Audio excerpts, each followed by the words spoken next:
లచ్చమ్మ ఏం చేస్తున్నారా? అత్తగారు ఇప్పుడే వచ్చారా? బాగున్నారు అందరూ ఇంట్లో? ఏంటల్లుడు నువ్వు చేస్తున్నావా? ఏంది ఇంట్లో పని వంటలు ఏం చేస్తున్నావా? ఏం లేదు అత్తగారు, కొంచెం చిన్న పని. లచ్చమ్మ కొంచెం పని ఉందంటే నేనే కొంచెం హెల్ప్ చేస్తా ఉన్నా. ఏమంత బిజీ పని ఉన్నది నీకా? ఓ నా పని నాకుంటాది. ఎంతైనా వాడు నీకు మొగుడు, ఇంట్లో పని చేపిస్తా వాడు కాదు నువ్వా? ఇదేనా నేను నేర్పించిన సంస్కారమా? నా కడుపుని చెడబుట్టావు కదే. ఏంది మా అమ్మ దగ్గర కూడా తిట్టిస్తున్నావా? అందరి దగ్గర బ్యాట్ చేసే నన్ను చేసేయి. బతుకున్నా ఒకటే, చచ్చిపోయినా ఒకటే. ఇదేనా నీ మొగుడికి ఇచ్చే ఇలువ? ఇన్ని రోజులు బాగా బతుకుతున్నారు అనుకున్నానే. మా ఇంకెంట బతుకుతున్నావు? మా కాపురం నాశనం చేసేదని కూర్చున్నావు నువ్వేడుకా? ఏమనుకుంటున్నావు నువ్వా? నీ మొగుడిని అనుకుంటున్నావు నన్న? నీ అమ్మని అత్తగారు ఏమనొద్దండి. రే అల్లుడు నువ్వు కూర్చో.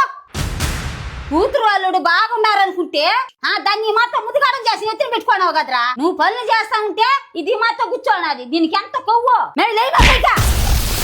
మొగుడు దగ్గర ఇంట్లో పనులు చేపిస్తున్నది ఇదే. మో రోజు ఆఫీస్ పని ఇద్దరం కలిసి చేసుకుంటామ్మా. ఇద్దరం సమానంగానే సంపాదించుకుంటున్నామ్మా. అలాగే ఇంట్లో పని కూడా సమానంగా చేసుకుంటే తప్పే ఉంది మా.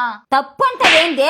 ఓడి నీ భర్త ఎన్నిటల్లో సమానంగా ఉన్నా వంట పనిలో మాత్రం నువ్వే చేసి పెట్టాలి. నలుగురు చూస్తే నీ పరిమేమవుతుందమ్మా? ఒక్కసారి ఆలోచించు. మొగుడిని కొంగు గట్టేసుకొని అన్ని చేపించుకున్నది పనులన్నీ అని బయట ఎట్టంటే అట్ట అనుకుంటారు వాని గురించి. కలకలు పోసుకొని దేవుళ్ళకు మొక్కేస్తే నిన్నెవరు పట్టించుకోరు. ఇప్పుడున్న సమాజంలో నువ్వు ఒంటి నిండా బంగారు వేసుకొని తిరిగినా నిన్నెవరు పట్టించుకోరు. భర్త లేకుండా కొన్ని కోట్లు డబ్బున్నా దానికి ఇలువ ఉండదు. ఒక్కసారి నుదుట కుంకుమ పెట్టి నీ మొగుడుతో బయట అలా తిరిగి చూడు, నీకెంత ఇలువిస్తుందో సమాజం. పెద్దలు ఊరికేనే అనలేదమ్మా, పతియే ప్రత్యక్ష దైవం అని. అమ్మా నాకు అర్థమైందమ్మా. ఏమండి నన్ను క్షమించండి. ఇంకెప్పుడు ఇంట్లో పనులు మీతో చేపించనండి. అయ్యో దాని ఏముందిరా, నువ్వు నా బంగారు తల్లివురా. నువ్వు నా తోడు ఉంటే అదే చాలు. అదే మా తమ్ముదుగారం గారువా, అది నెత్తిన ఎక్కువ కూర్చుంటాది. అక్క రేపు నేను పెళ్లి చేసుకుంటే నా పరిస్థితి కూడా ఇంతేనా? భర్తను ఎప్పుడు తక్కువ చేసి చూడకూడదమ్మా. నువ్వు ఎప్పుడు తక్కువ చేస్తావో సమాజం కూడా నిన్ను ఎప్పుడు తక్కువ చేసి వస్తుందమ్మా. అది తెలుసుకో అమ్మా.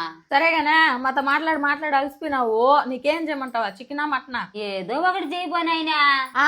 మా ఆయనకి రొయ్యలు ఫ్రై అంటేనే ఇష్టం, అదే చేస్తా. పోమా పిచ్చి పిల్ల.